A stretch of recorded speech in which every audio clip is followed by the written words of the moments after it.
Sweldo na naman. May pera na naman ako. Mabibili ko na yung mga gusto ko. Ay teka, madami nga pala akong utang.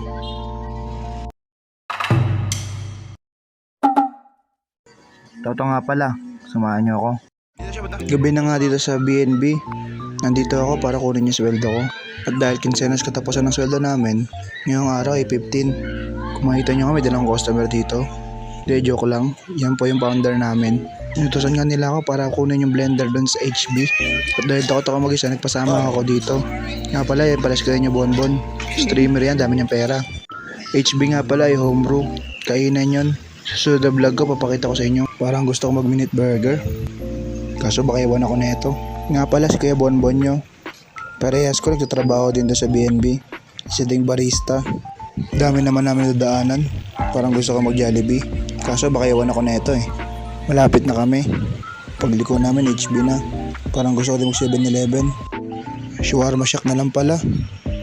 Kaso baka di bukas. Di ba ako nagpasama, ako nasa likod. Huminto nga kami para bumili ng bopis. Ay siya lang pala. Kala ko nga lilibre ako na ito eh, kasi sweldo rin niya eh. Walang daw dala niyang pera. Kaya pumunta na kami ngayon sa homebrew. Pag-akit mo dito, dun na makikita mo. Kaso may event, kaya di na namin binidyohan. Privacy na rin. Nakuha na nga namin yung blender. Ngayon pabalik na kami sa tindahan. Ang crispy dito guys, nakakatakot. Baka pagbaba mo, ulit-ulit lang yung hagdan na makikita mo.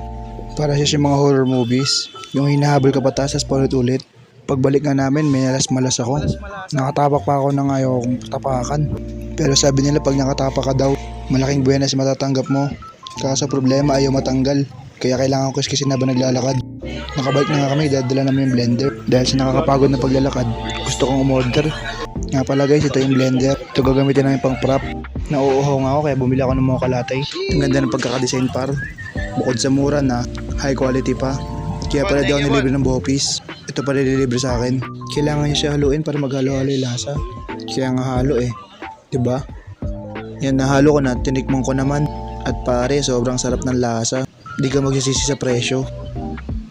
Ito yung inumin na parang ayaw mo na ubusin. Kasi pag naubos mo, wala na. Napapabili ka ulit. Kaso bawal sa taong maraming kape. Baka kasi magpalpitate ka.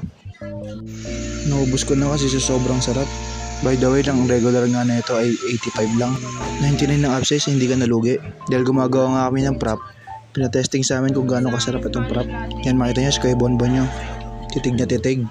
Kalmahan mo par, hati-hati tayo dyan. Nakuha na nga namin sweldo namin. Magsi-separate ways na nga kami. Salamat sa nanonood.